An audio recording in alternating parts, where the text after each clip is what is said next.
We are full this morning. I think the ushers told me we had 302 here this morning. Yeah, we are busting at the seams.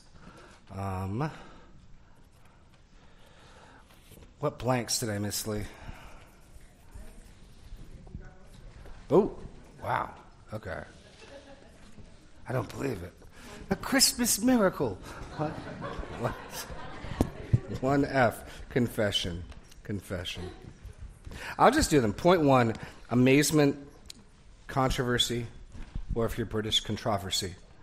And then confession.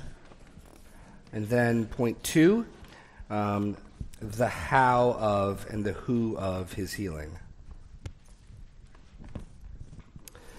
And the man's parents feared the Jews. They would cast out anyone who confessed Jesus as Christ. Point 3, D, confession. F, his faithful reasoning.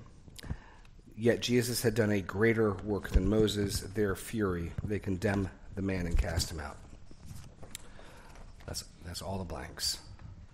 So, questions on this section of John? This week's, last week, anything?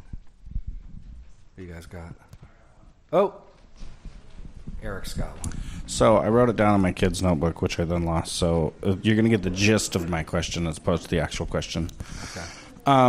This is not the actual question. This is only a trivia. Yeah, this is the gist of the question. So the Pharisees are there, and Jesus is there, and the parents are there, and the parents are more afraid of the Pharisees than they are afraid of the Lord who caused the flood.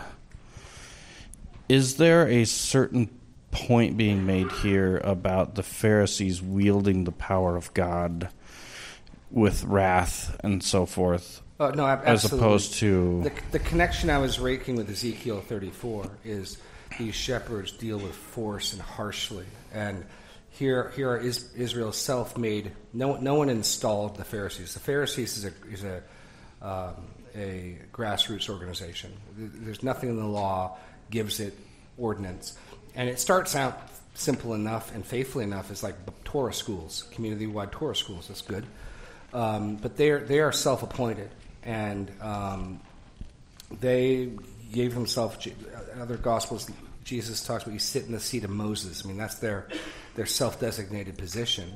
And look how forceful and how afraid the flock is of them. Yeah, that parents would distance themselves from their child who's just had this amazing work of God done. You've got to be some intimidating people. But turn to chapter 12. We see the same thing again, that the shadow of the Pharisees or the Jews, John uses the two terms interchangeably in this passage, is large and looming. And you're right, Eric, in one sense it's insane. How are you more afraid of these people than of God? But I think historically we all know that the fear of man is a very real snare, right? A very real problem. So John 12, the end of the public ministry of Jesus, closes out in the middle of 36. When Jesus had said these things, he departed and hid himself from them. Though he had done so many signs before them, they still did not believe in him, so that the word spoken by the prophet Isaiah might be fulfilled. The Lord, who has believed what he heard from us, and to whom has the arm of the Lord been revealed. Therefore they could not believe, for again Isaiah said, he has blinded their eyes and hardened their hearts, lest they see with their eyes and understand with their heart and turn, and I would heal them. Isaiah said these things because he saw his glory and spoke of him. Then 42, nevertheless, many, even of the authorities, believed in him, but for fear of the Pharisees, they did not confess it, so that they would not be put out of the synagogue. So this is not a one-off. The Pharisees' intimidation program is relatively successful. So they've, in essence, become their own golden calf.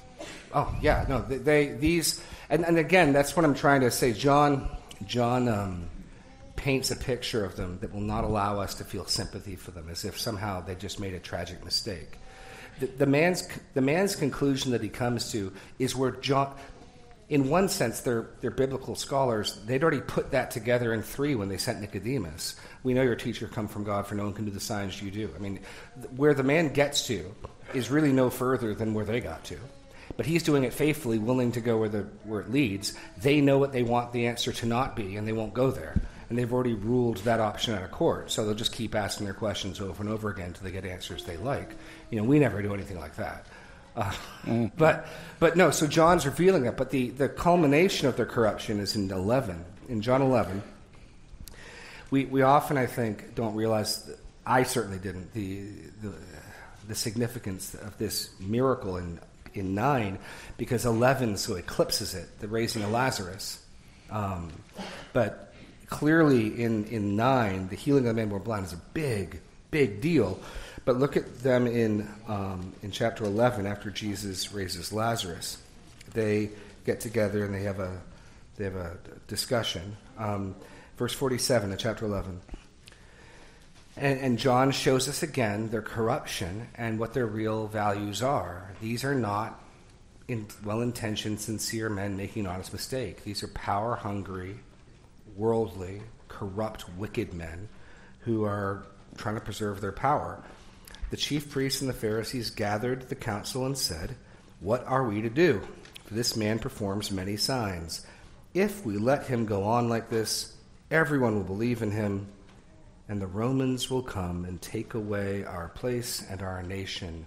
What do they really want? They want their place, and they want their nation.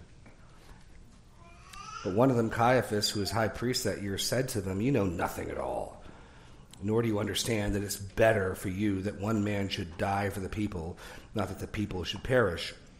He did not say this on his own accord, but being high priest that year, he prophesied that Jesus would die for the nation, and not for the nation only, but also to gather into one the children of God who are scattered abroad. So from that day on, they made plans to put him to death.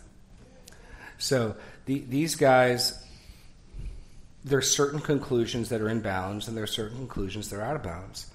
And they are afraid that if people come to believe Jesus is the Messiah, because remember, the Messiah is king, that Rome's going to come and squash him. And Rome's given them reason to think in one sense, their fear is well founded. Rome does not put up with rebels well. Which they prove later that century. Oh, yeah. So Jesus might be a prophet. That's in bounds. That's acceptable. Jesus might be a teacher. That's valid. That's possible. He can't be the Messiah. He can't be the king. Can't be the Davidic king, because then Rome's going to swoop in and Rome's going to... Yeah, because they've forgotten the boy David. Right. So these guys, that's their reasoning. So John shows us repeatedly, lest we... I know I keep saying it, that this is not an innocent mistake. And no, they don't even really believe Moses. Jesus already said that. Right. This is pretensions and corruption, and we're seeing the corruption. Yeah. Caleb, up front here.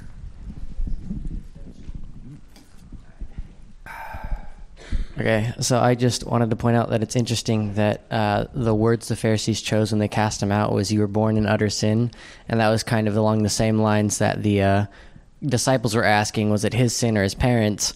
Yeah. And it's obvious here that the Pharisees had a prejudice against him probably even before he was healed because of his crippledness and his blindness, and them judging him based on the fact that they thought it was either his sin or his parents for his blindness. And so then their words saying you were born in utter sin, and that's their final excuse or I don't know, whatever you want to call it, to actually cast him out. So no, they indicate, you deserve to be blind. They're not rejoicing that he was made to see. They think he deserved blindness. You're born in utter sin, and would you... And again, it gets back to revealing the true motives, their pride. Once he's pushing back and making it clear, wait a second, you guys are asking the same questions again. Why do you... It's not because you want to be his disciples. The charade's off, the masks are off, and now the real issue is we're not going to be taught by the likes of you. You're not going to correct us. That this is a power pride show. This isn't anything other than that. Yeah. Oh, are you bringing the mic somewhere, Dawn? Oh, Deb. Well, when you said the Pharisees were self-appointed, I guess I always assumed that Pharisees were Levites. No. So when did that deteriorate? They might be. So here's the distinction. As best as we know, so the Pharisees just appear in the New Testament. The intertestamental books, like 1st and 2nd Maccabees, they give some historical background. But no, the Pharisees was a grassroots. It had less money, even though some of the Pharisees did have money. It had less money. So the Sadducees and the scribes, they're the Levites, and they rule the temple. So the Levites, the scribes and the Sadducees and the lawyers, the Levites ran the temple system. And they tend to be the Sadducees. They tend to be the secular. They don't believe in the resurrection. They don't believe in the afterlife. They are the social gospel people. The only value of religion is for here and now. And the Pharisees were a grassroots organization, probably more like traders, middle class people. And we got to be sympathized with them and recognize that the ditch they fell into is the ditch we're going to be more in danger of than the Sadducee ditch.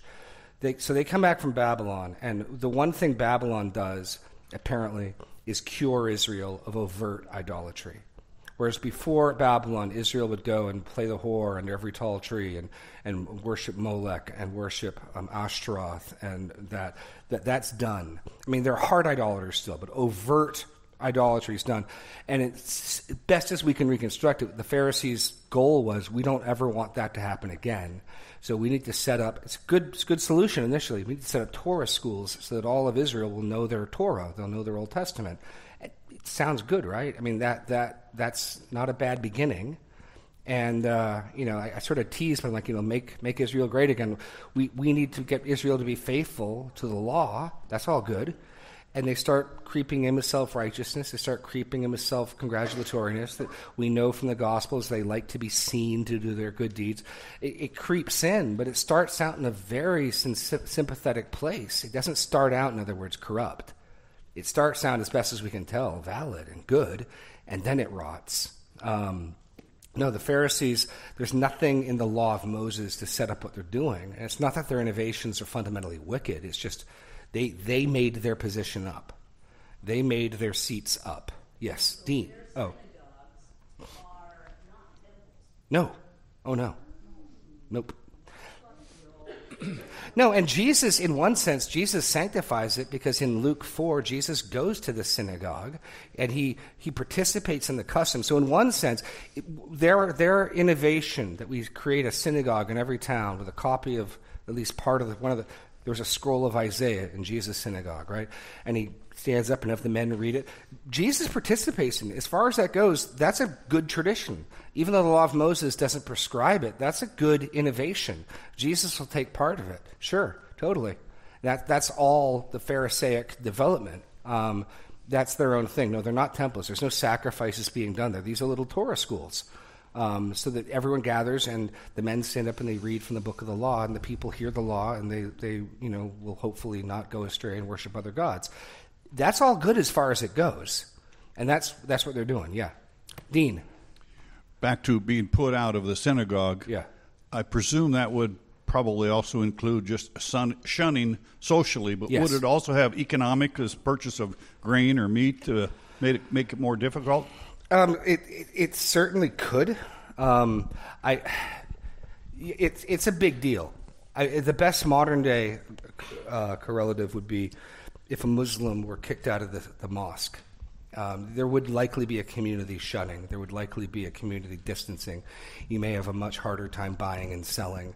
And certainly a man who made his trade by begging is going to probably see although presumably now he can work. But that was a massive thing. I mean, we know his parents feared it, and we can imagine why they might fear it. But it is the entire community life. The synagogue, the Greek word synagoge, to gather together. It's where the community gathered. It's where the community would come together and worship the Lord and hear his law. And this guy's cast out of that now. That's what they did. Yeah, it would impact him at virtually every level. Absolutely. Absolutely.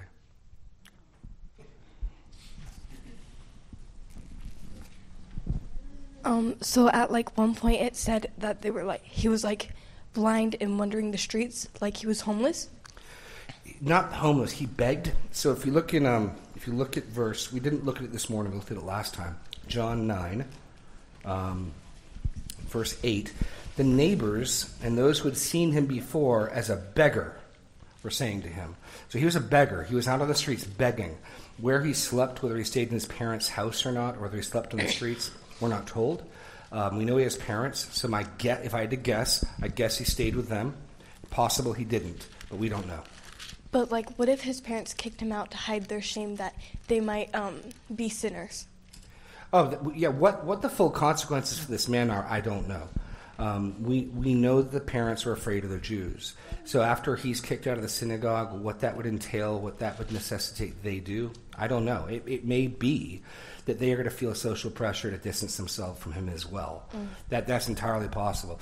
The story stops following up on them because what we see is, regardless, this guy comes to full faith in Jesus. He's worshiping Jesus publicly is a pretty committed act in Israel. He's not on the fence. He's a full-blown, unapologetic disciple of Christ. And I'm going to trust the Good Shepherd's going to take care of him. What that looks like, what the rest of his story is, we'll find out in glory. And I'm interested to know what it is. But presumably the Pharisees would do what they could to ostracize and make him pay a price. That seems in keeping with their character and nature. But we'd have to guess what that looks like. Yeah. Okay. Well, where is this all happening? Is this in Jerusalem? I think it's around the temple.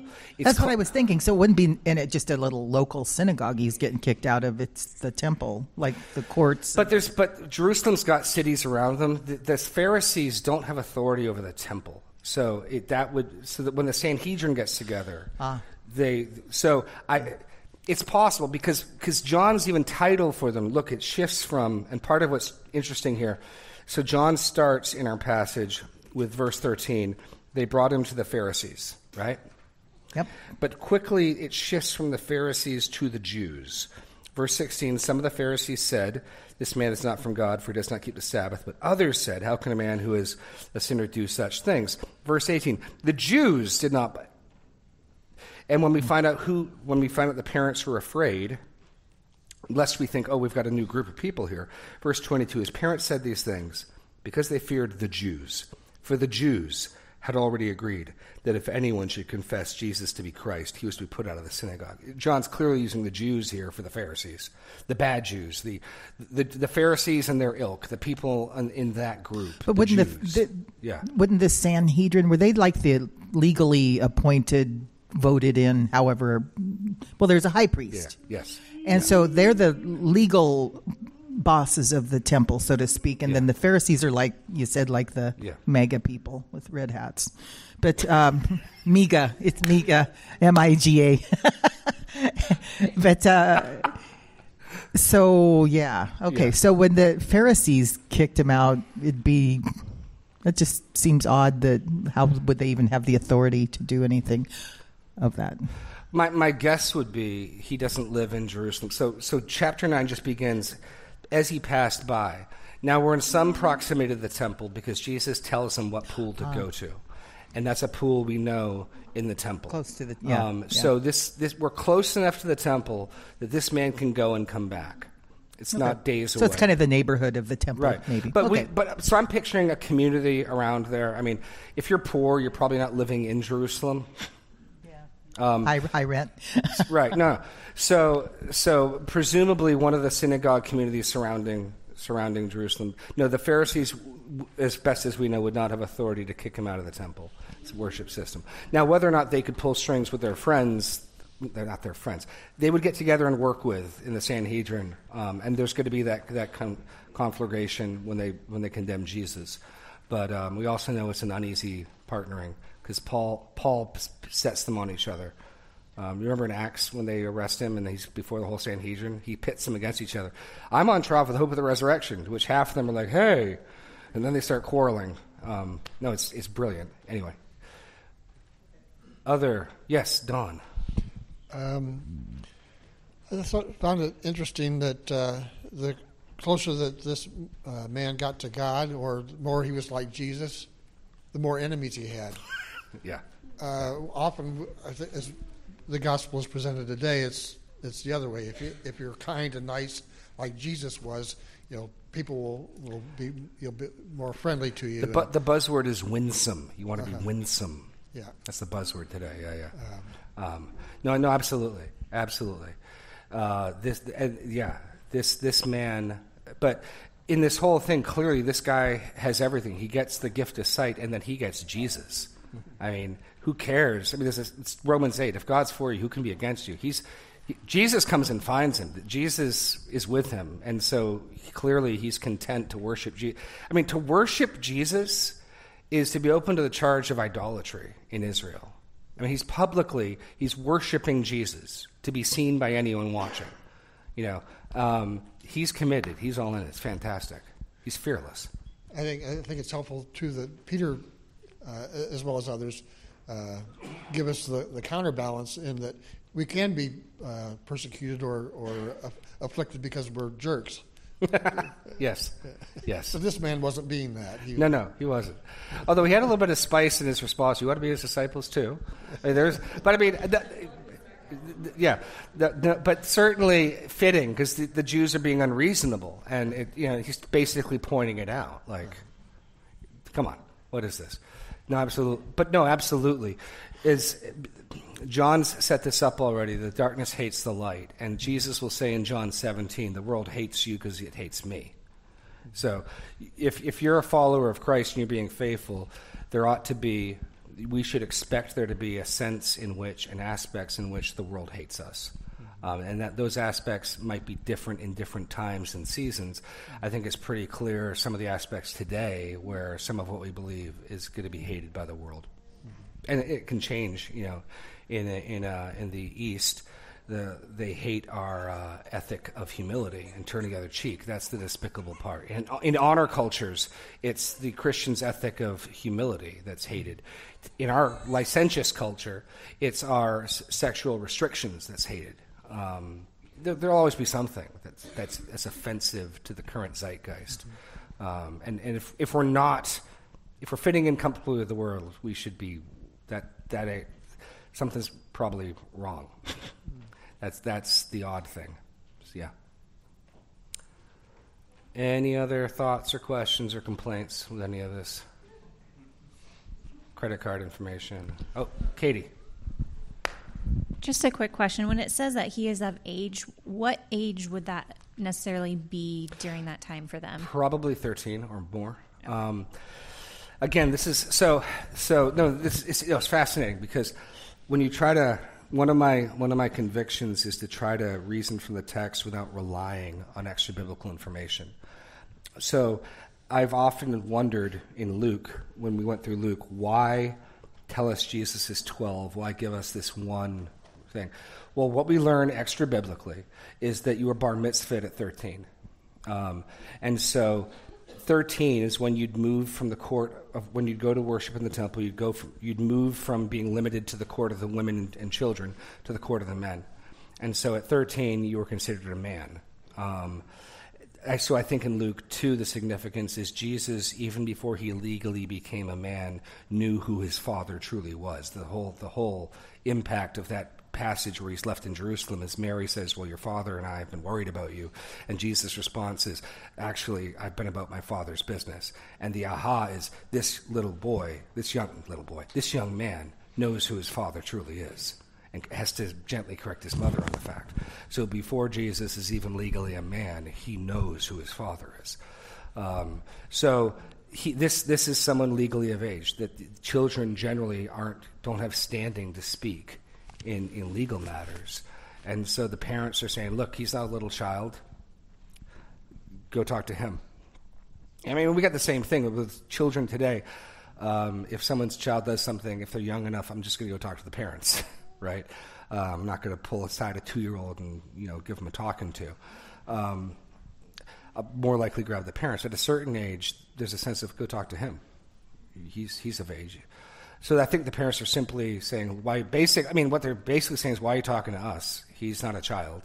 He can speak for himself. And they're talking to him because they're hoping to find, they smell something's off, and they want to know what's off, and they're looking for some detail that gets them out of this problem. The problem is everyone's talking about this big miracle, and they don't know how to frame it in a way that they're happy with the solution. So one of the possibilities is maybe this is a fake. Maybe this guy wasn't born blind.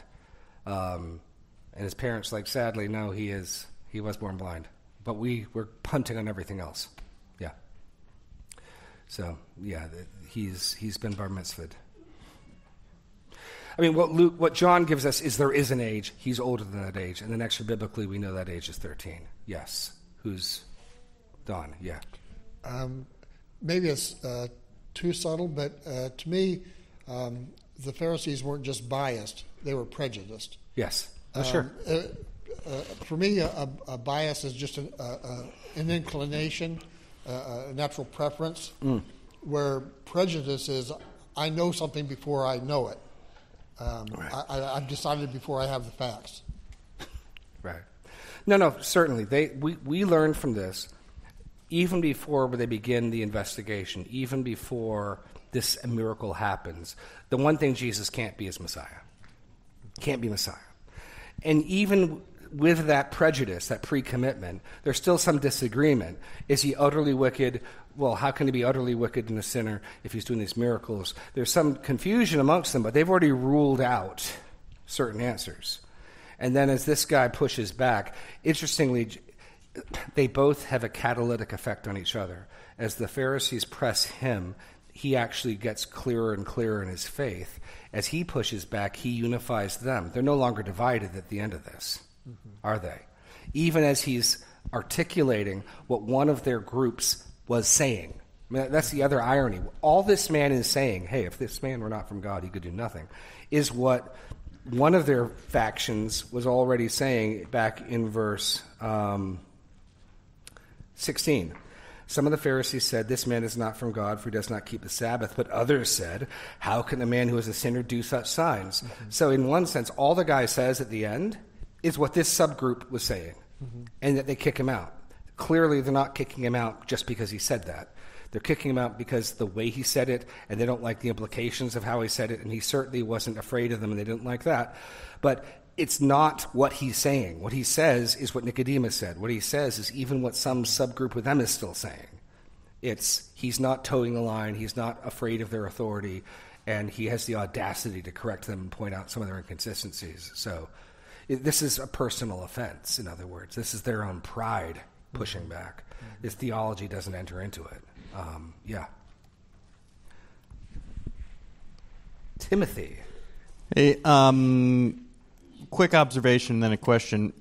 Towards the end here of the interaction in, I think, 35, when he says, do you believe in the Son of Man? Yeah. He says, who is he? And he says, you've seen him. Just real quick, the guy's seen like a dozen people at this point. I don't know. Maybe hundreds. I think there's a clear double entendre that's intended.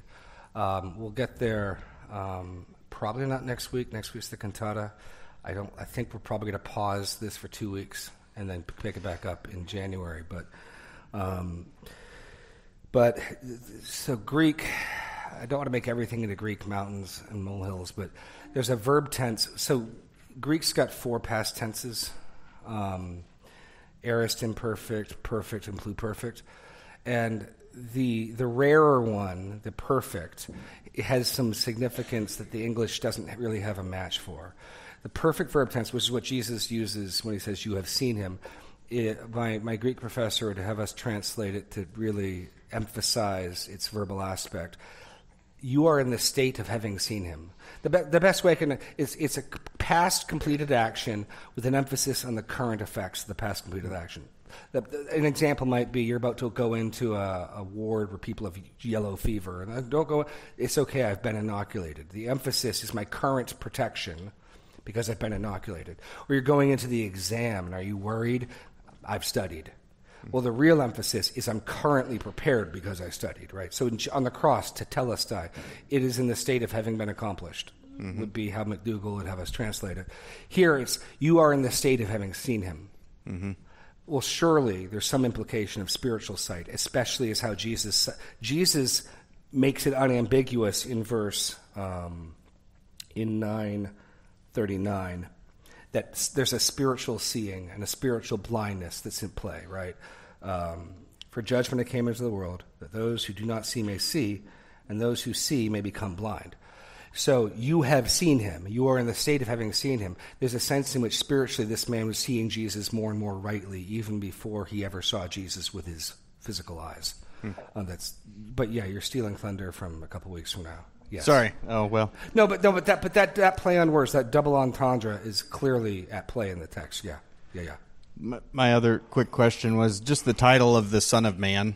Yeah. I don't know how deep you're planning to get into that. Oh, no, it's got to be deep because. Yeah. So this title, okay, you're fine. We'll be there in 2 or 3 weeks. People forget we had this conversation, so it's fine. No, Jesus' favorite self-designation title is Son of Man, and it's a clever and covert title because it's not an obviously messianic title. That's the predominant term that Ezekiel is called by God. I think over 100 times in the book of Ezekiel. That might be too much, but close to that. Son of Man this, Son of Man that. So in one sense, Son of Man can just be human, and it's got a prophetic background. It's what Ezekiel's known as. And so it doesn't tip anybody off. There's another person in go to Daniel 7. And clearly the man born blind makes this connection because you don't worship someone because they say they're the Son of Man, meaning like Ezekiel. Daniel 7.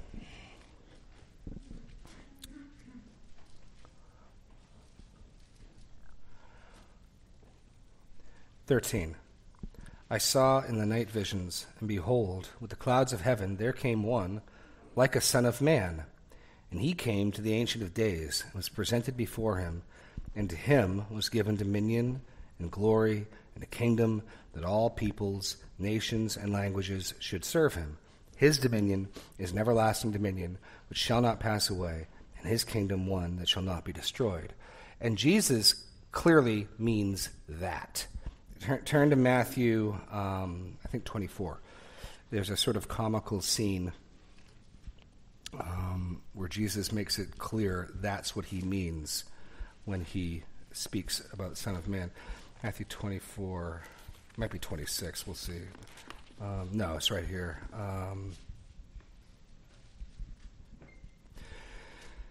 Yeah, 24 and 26. So Jesus in 24 is speaking about the second coming. Immediately, 29, immediately after the tribulation of those days, the sun will be darkened, the moon will not give its light, the stars will fall from heaven, and the power of the heavens will be shaken. Then will appear in the heaven the sign of the Son of Man.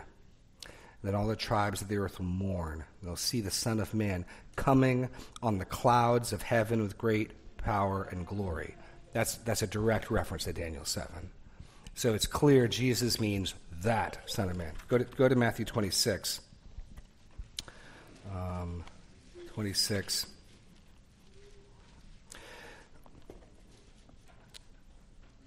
Jesus is before Caiaphas and the council in 63. Jesus remained silent. The high priest said to him, "I adjure you by the living God, tell us if you are the Christ, the Son of God." Jesus said to him, "You have said so. But I tell you, from now on you will see the Son of Man seated at the right hand of power and coming on the clouds of heaven." Then the high priest tore his robes and said, "He has uttered blasphemy." This is the first time the high priest understands. Whoa. All this time you've been calling yourself the Son of Man. You meant Daniel 7, Son of Man? He rips his clothes and we're done. That's blasphemy. I mean, it's brilliant. Jesus has been using this title the entire time, and only at the climax of his trial does he make it clear. Let me tell you what I mean by Son of Man. I mean Daniel 7. The high priest is just floored and says, he tore his robes and said he has uttered blasphemy. What further witness do we need? Yeah, he's been using that title the entire time, the last 3 or 4 years. And they didn't put it together. So it's a very, very shrewd messianic title.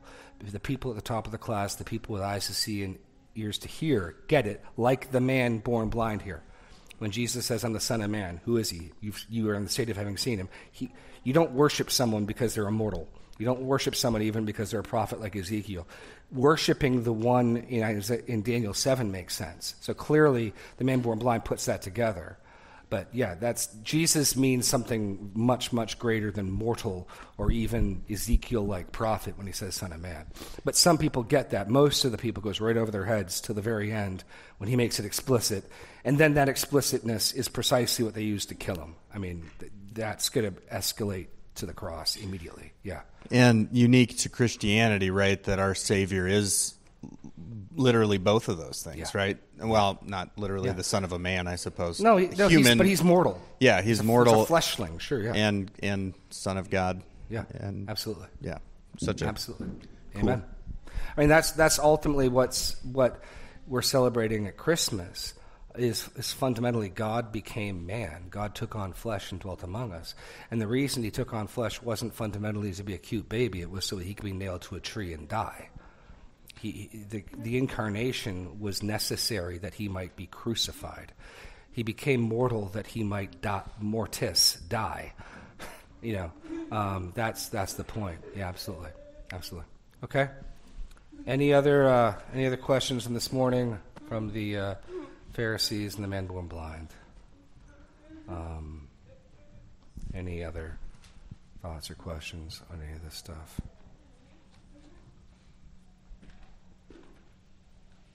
No. Oh, Serena's. Oh, dear. So if the Sanhedrin is made up of Sadducees and Pharisees, and they're the Pharisees are the grassroots people, what place are they worried the Romans taking from them? I'm assuming the Romans would come and flatten them. Israel's, best as we can tell, Israel has a special dispensation from Rome. So normally, what Rome does is they do a little god swapping. So historically, the big trifecta foreign powers have to deal with is the threefold bond of the people, the land, and the god. Most of the nations viewed their gods as local. So if you defeated a person, you defeated their gods. That's part of the reason why Ezekiel begins with the vision of God on a mobile throne chariot. And the point is, I'm still God even when you're off the land. So Babylon dealt with the problem of the people, the land, and the God. Just we've got people on the land with their religion. They are much more stiff-necked and hard to get to do what you want them to do.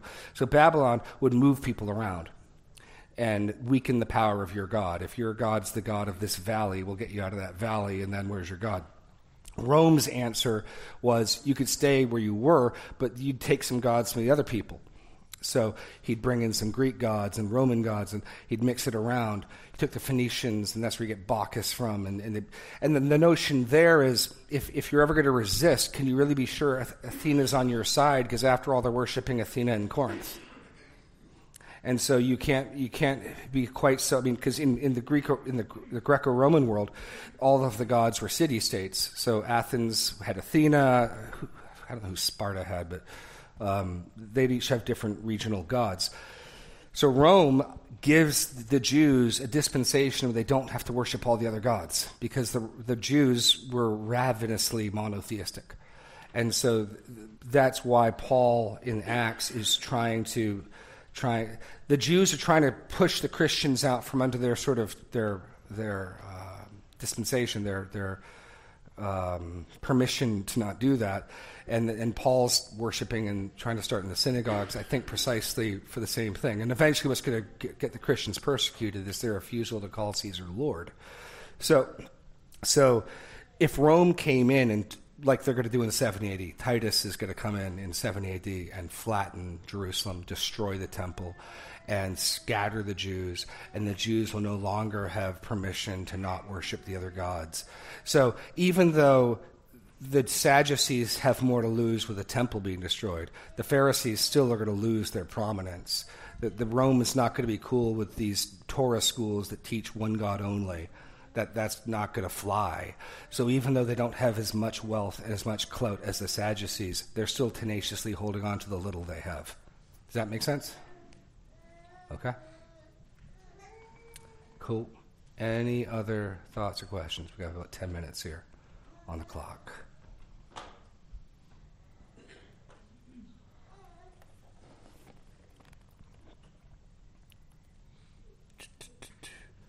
Okay.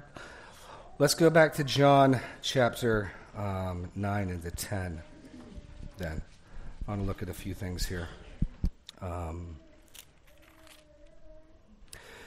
It's fascinating storytelling on John's part. Like I said, normally when Jesus works a sign in John's gospel, he works a sign that sets up the discourse. Here, he works the sign, Jesus retreats off the stage for a few minutes, although the entire discussion is about him. Who is he? And then he shows back up, and by allowing, I'm just trying to set where this is going, by allowing the Pharisees to reveal their corrupt nature as shepherds, it sets up his Good Shepherd discourse. And he has some really harsh things to say about them.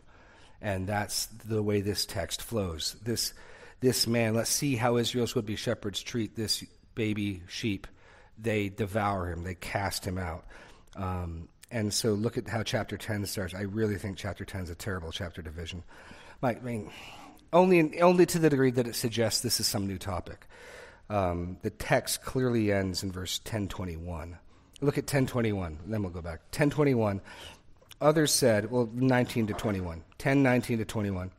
There was again a great division among the Jews because of these words. Many of them said, he has a demon and is insane. Why listen to him? Others said, these are not the words of one who's oppressed by a demon. Can a demon open the eyes of the blind? Clearly, we're still dealing with the aftermath of the man who was born blind. And then 22 makes it clear we're jumping ahead, new time. At the time of the Feast of Dedication took place in Jerusalem, and it was winter, and we move on.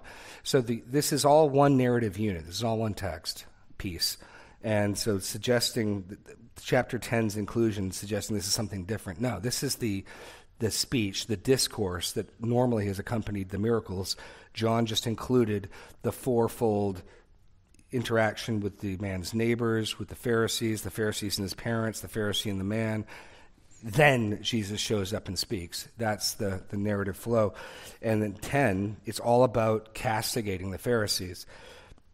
And how he, in contrast, is the one true and good shepherd. Truly, truly, I say to you, he who does not enter the sheepfold by the door, but climbs in by another way, that man is a thief and a robber, which is to say, these people are not legitimate shepherds. They're self-appointed. They didn't come through the door. They climbed over the fence.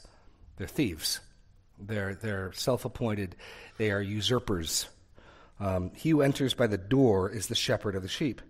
To him the gatekeeper opens. The sheep hear his voice, and he calls to his own sheep by name and leads them out. But when he has brought out all his own, he goes before them, and the sheep follow him, for they know his voice.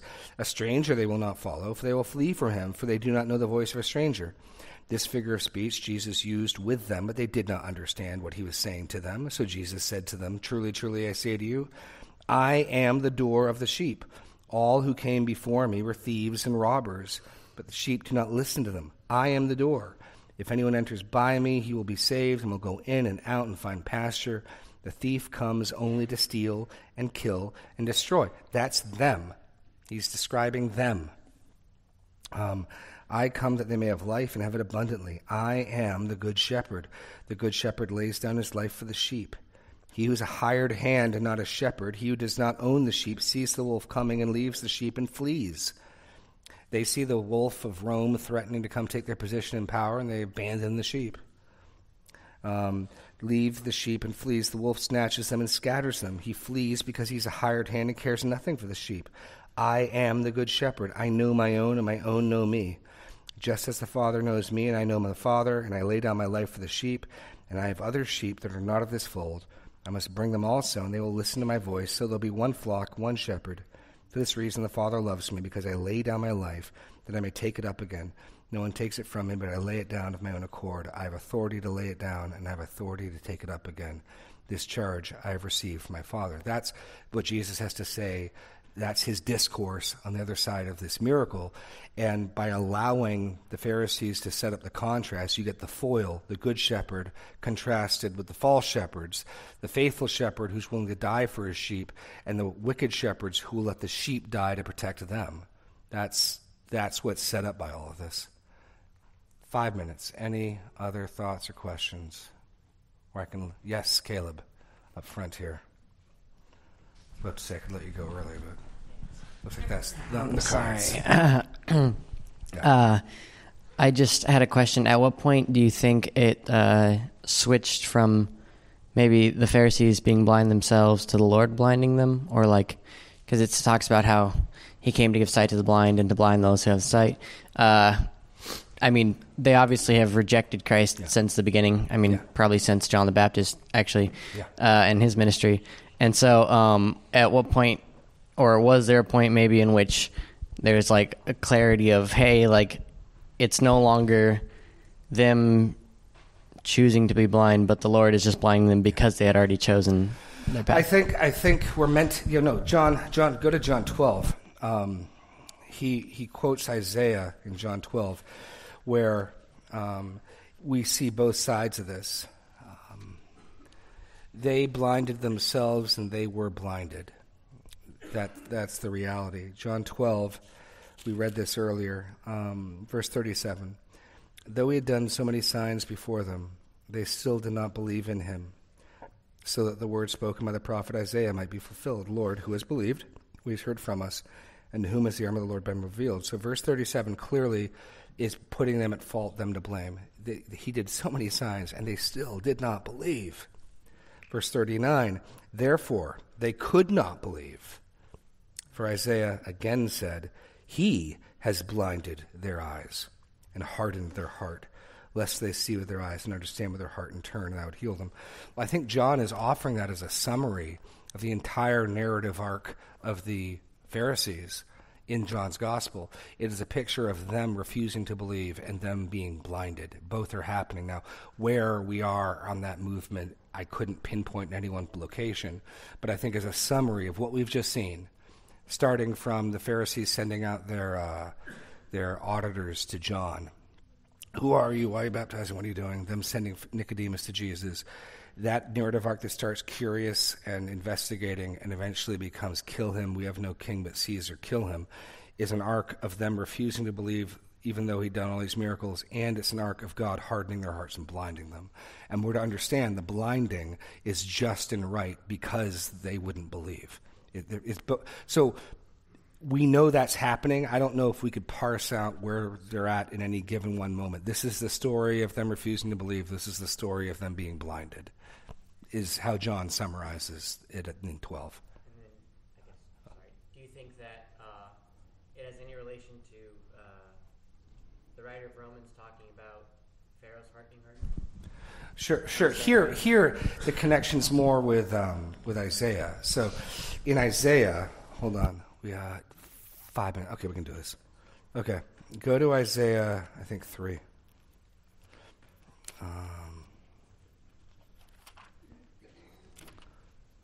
Try to be quick here. We'll see. I make no promises.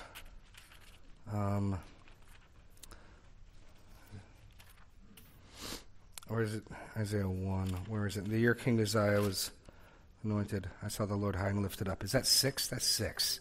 Okay, Isaiah 6. There we go. Okay. So, this is, the reason I say this is John references this in 12. And he tells us this is Jesus. Isaiah wrote these things because he saw his glory. So, which member of the Trinity is pictured here in the throne room in the temple? Is Jesus, according to John 12. And, this holy, holy is the Lord of hosts, the whole earth is full of his glory. Then I said, woe is me, and he cuts down. Verse 8, then I heard a voice of the Lord saying, who shall I send, and who will go? Then I said, here am I, send me, go and say to this people. And this is what he's referencing with he has hardened them. Keep on hearing, but do not understand. Keep on seeing, but do not perceive. Make the heart of this people dull and their ears heavy, and blind their eyes, lest they see with their eyes and hear with their ears and understand with their hearts and turn and be healed. Now that sounds rather harsh, but the imagery is the imagery of idolatry. We don't have time to go there. I could give you the references, but seeing but not seeing, having eyes but not seeing, having ears but not hearing, that's the way God describes the idols of the people. They have painted on mouths, but they don't talk. They have painted on eyes, but they don't see. And so turn to Psalm 115:18. quickly. Psalm 115. 8, not 18. Psalm 115, 8. This is the principle. So you asked with Pharaoh, indirectly, I'd say it's more this language is judicial hardening against idolatrous people. So the points made explicitly here in 4 to 8, or go back even further. Let's start in verse 1. Not to us, O Lord, not to us, but to your name give glory. For the sake of your steadfast love and your faithfulness. Why should the nations say, where is their God? Our God is in the heavens. He does all that he pleases. Their idols are silver and gold, the work of human hands. They have mouths, but do not speak, eyes, but do not see. They have ears, but do not hear, noses, but do not smell. They have hands, but do not feel, feet, but do not walk, and they do not make a sound in their throat. Those who make them become like them. So do all who trust in them. That's the principle. You will be conformed to the likeness of your God. And so when God starts talking with these people, make them blind and not seeing, it's not some arbitrary, capricious thing. It's a judgment on idolatry. It's saying, make these people like their gods. And you choose to reject the light. You hate the light. You're going to run from the light. The Lord may well and righteously and justly harden you in that stance, which is similar in that sense then, sure, to Pharaoh. The text says Pharaoh hardened himself, the Lord hardened him, and I don't think they took turns. Pharaoh was more than happy to be hardened. That's everything he wanted. And God's okay. C.S. Lewis said there are two types of people on this earth, those who say to the Lord, your will be done, and those to whom the Lord says, your will be done. You want darkness? You want to get away from the light? Your will be done. Right. So we're not. It's not a capricious judgment. It's when all of Jesus, whoever has ears to hear, let him hear. Whoever has eyes to see, let them see. He's speaking. He's using this imagery, speaking to an idolatrous people who've been conformed to their idols. If you're blind and can't see, you're not innocent. You're blind because you've chosen to blind yourself. That's the imagery here. So when John cites Isaiah, that passage in Isaiah in John 12, where he says, let's close there and we'll call it a day. John 12. With that in mind, see how John exactly makes that application. Verse 37, though he had done so many signs before them, they still did not believe in him. Which sets up verse 39, therefore they could not believe, for again Isaiah said, he has blinded their eyes and hardened their heart. Because God's hardening of them is in response to their rejection. Yeah, they don't want the Son, they don't want to believe. Okay. The analogy is heat and light can melt. Heat and light can harden and take something that's pliable and make it rock hard. These people in their unbelief harden into position, but we're not to view them as innocent. They're being hardened into what they always wanted and were to begin with. Absolutely. Okay, we're at time, ladies and gentlemen. Thank you very much. God bless. Good day.